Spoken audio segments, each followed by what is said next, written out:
Hello learners, मैं आपका अपना doctor Ram Shukla. I hope आपने मेरी जो मैं होम्योपैथी मेडिसिन के माइंड के ऊपर वीडियोस बनाता हूँ वो अभी तक आपने देख ली होंगी। यदि आपने अभी तक वो नहीं देखी हैं तो आप वो जाकर देख सकते हैं ये वाली वीडियो पूरी होने के बाद। आज हम जिस होम्योपैथी मेडिसिन के माइंड के बारे में जानेंगे वो है कॉस्टिकम। कॉस्टिकम को यदि आप एक शब्द में समझें तो हम उसको कह सकते हैं एक आइडियलिस्ट, एक ऐसा आदर्शवादी जो समाज में हो रही क्रूरता को पहचानता है और उसके खिलाफ वो खड़ा भी होता है। कॉस्टिकम ज़्यादातर आपको मेल देखने को मिलते हैं और कॉस्टिकम को जब भी आप देखेंगे वो हमेशा एक बहुत ज़्यादा चार्मिंग पर्सनैलिटी आपको देखने को मिलता है। कॉस्टिकम में जो पहला पॉइंट हमें देखने को मिलता है वो है आइडियलिज्म, एम्पैथी और इनजस्टिस।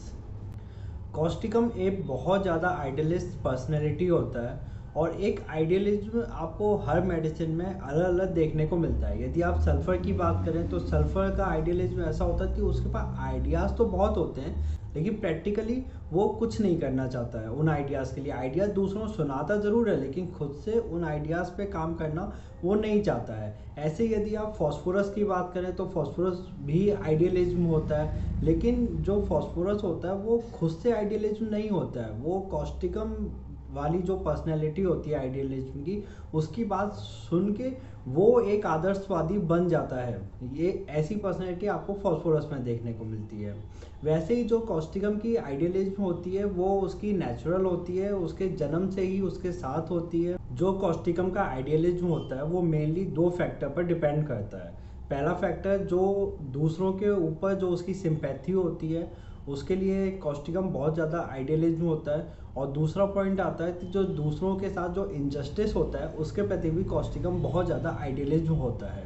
एक और तीसरा फैक्टर हमें देखने को मिलता है जिसकी वजह से कॉस्टिकम हमें आइडियलिज्म देखने को मिलता है, वो है उसका एनालिटिकल माइंड। कॉस्टिकम बहुत ज़्यादा एनालिटिकल होता है। फॉस्फोरस भी एनालिटिकल होता है लेकिन कॉस्टिकम जितना फॉस्फोरस एनालिटिकल नहीं होता है। यही तीनों फैक्टर आपस में मिलके एक एनालिटिकल आइडियलिस्ट कॉस्टिकम को बनाते हैं। और जो हमने सबसे पहले पॉइंट की बात करी थी जो कॉस्टिकम में देखने को मिलता है, आइडियलिज्म, एम्पैथी और उसका इनजस्टिस, ये तीनों ही पॉइंट आपस में मिले हुए हैं। ज़्यादातर कॉस्टिकम का जो इंटरेस्ट होता है वो सोशल इशूज़ पर होता है। मान लीजिए कि यदि कोई नेता यदि जनता के ऊपर कोई ऐसा नियम थोपता है जिसकी वजह से जनता का शोषण हो रहा होता है तो कॉस्टिकम इस चीज़ के लिए आवाज़ उठाने में पीछे बिल्कुल भी नहीं हटता है। आपको सबसे पहला आदमी जो इनजस्टिस के लिए खड़ा मिलेगा वो होता है कॉस्टिकम। ऐसे ही आपने कुछ लोग ऐसे देखे होंगे तो जो घर में हमेशा न्यूज़ देखते रहते हैं और न्यूज़ में यदि उन्हें कोई इनजस्टिस होता हुआ दिखाई देता है तो वो उस न्यूज़ को सुन के बहुत ज़्यादा गुस्सा हो जाते हैं और यदि उस चीज़ के लिए वो कुछ नहीं कर पाते हैं तो बहुत ज़्यादा नाराज़ हो जाते हैं वो लोग। ऐसे लोग ज़्यादातर कॉस्टिकम ही होते हैं।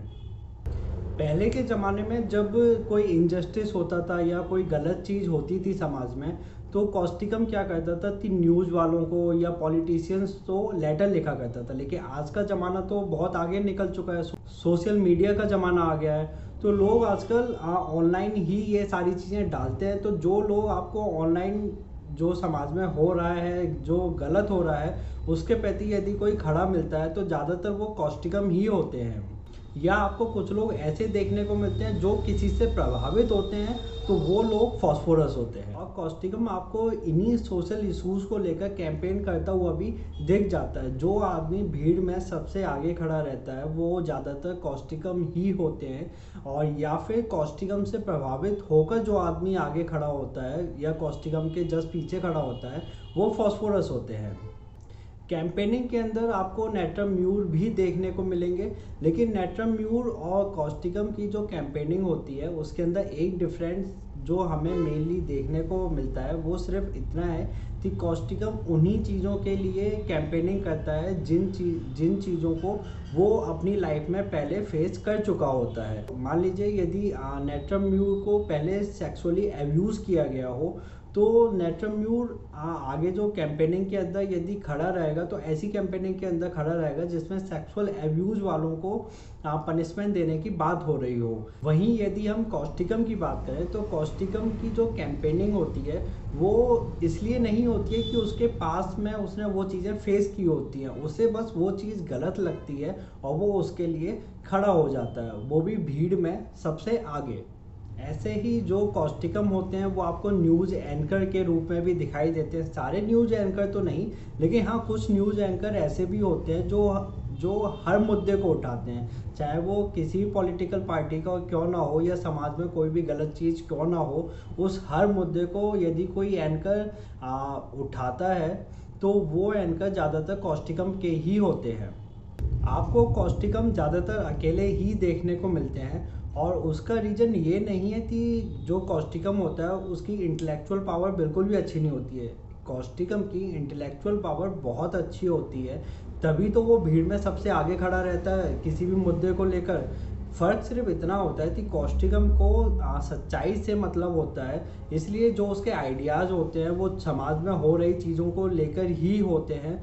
तो जब भी वो कुछ लोगों से यदि बात करना चाहता है इन्हीं चीज़ों के बारे में तो लोग उसकी ऐसी बातें सुन के बोर होने लगते हैं, इसलिए कॉस्टिकम के साथ आपको कम लोग ही देखने को मिलते हैं।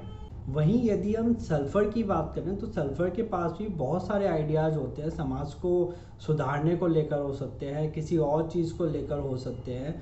वो भी यदि लोगों के साथ बातचीत करता है तो लोग उसकी बात पसंद नहीं करते हैं, तो जो सल्फ़र होता है उस आइडिया को छोड़ के कोई और आइडिया बताने लग जाता है या किसी और आइडिया पे चला जाता है, जिसकी वजह से सल्फ़र आपको कभी भी अकेला देखने को नहीं मिलता है, जबकि कॉस्टिकम आपको अकेला देखने को मिल सकता है। ऐसे ही जितने भी क्रांतिकारी होते हैं वो मोस्टली आपको कॉस्टिकम के ही देखने को मिलते हैं। जैसे आप सरदार भगत सिंह जी की बात कर लें या सुभाष चंद्र बोस जी की बात कर लें, ये जितने भी लोग थे ये भीड़ में सबसे आगे खड़े होने वाले थे और अपने पीछे सबको एकजुट करके चलने वाले थे। ये समाज के लिए भी लड़े और ये एनालिटिकल भी थे, ये चीज़ समझते भी थे कि हम यदि ये काम करेंगे तो हमें इसका ऐसा रिजल्ट भी मिलेगा। सही मायने में कॉस्टिकम वही होते हैं जो किसी की हक की लड़ाई लड़े, उसका दर्द अपना समझ के, अपना दिखाकर नहीं, उस दर्द को अपना सच में समझकर यदि वो उस चीज़ के लिए लड़ाई करते हैं तो वही ही कॉस्टिकम कहलाते हैं। लेकिन सभी कॉस्टिकम पॉलिटिकल एक्टिविस्ट हो ऐसा भी कोई ज़रूरी नहीं है। कुछ कॉस्टिकम आपको रिलीजियस भी देखने को मिलते हैं, वो बहुत ज़्यादा पूजा पाठ करते हैं, मतलब जो मंदिर के पुजारी होते हैं वो बहुत ज़्यादा पूजा पाठ करते हैं। लेकिन आपको जो कॉस्टिकम होता है उसके अंदर मेन चीज़ ये देखने को मिलती है कि वो पूजा पाठ के साथ साथ समाज के लिए भी कुछ ना कुछ करते रहते हैं। जैसे किसी के पास घर नहीं है रहने को तो उसको रहने की जगह दे देंगे, मंदिर बड़ा है तो मंदिर के अंदर ही छोटा सा कोना दे देंगे कि आप यहाँ पे रह लो। यदि किसी के पास खाने का नहीं है तो उसको खाने की व्यवस्था करवा देंगे उसकी। तो ऐसी चीज़ भी यदि आपको किसी के अंदर देखने को मिलती है जो रिलीजियस है तो वो भी एक कॉस्टिकम ही होता है। दूसरा पॉइंट जो हमें कॉस्टिकम के अंदर देखने को मिलता है वो है डिसइल्यूजनमेंट एंड उसका ग्रीफ। ये बहुत ही आम बात है और इस चीज़ को आप भी अच्छे से समझेंगे कि जो आदमी समाज में बहुत ज़्यादा परिवर्तन करना चाहता हो और लेकिन यदि उसकी बात कोई भी ना सुने तो वो आदमी बहुत ज़्यादा डिसअपॉइंट हो जाता है, जिसके बाद उसके शरीर के अंदर बीमारियां पैदा होने लग जाती है, चाहे रूमेटिज्म हो, चाहे पॉलिप हो, कोई भी बीमारी हो यदि उसके शरीर में तब पैदा हो रही है कि जब वो कोई चीज़ समाज के लिए करना चाहता है और वो नहीं कर पा रहा है, तो आप उसको यदि कॉस्टिकम देंगे तो उसमें कॉस्टिकम बहुत ज़्यादा फ़ायदा करेगी। वहीं यदि हम सल्फ़र की बात करें कि यदि सल्फ़र अपने आइडिया दूसरों को बताता है, यदि कोई उसको ध्यान से ना सुने तो सल्फ़र को उससे कोई फ़र्क नहीं पड़ता है। सल्फ़र एक आइडिया के बाद दूसरा आइडिया बताने लग जाता है, उससे फ़र्क नहीं पड़ता तीसरा आइडिया बताने लग जाता है। तो सल्फ़र के पास तो बहुत सारे आइडियाज़ होते हैं, लेकिन कॉस्टिकम के पास जो आइडियाज़ होते हैं वो समाज के बदलाव को लेकर होते हैं और वो खुद भी वो चीज़ करना चाहता है। यदि कोई उसकी बात नहीं सुनता है तो कॉस्टिकम थोड़ा सा सेंसिटिव होता है, जिसकी वजह से वो डिसअपॉइंट हो जाता है। कॉस्टिकम इसलिए तो डिसअपॉइंट होता ही है कि कोई उसकी बात नहीं सुन रहा, वो इतना बदलाव करना चाहता है।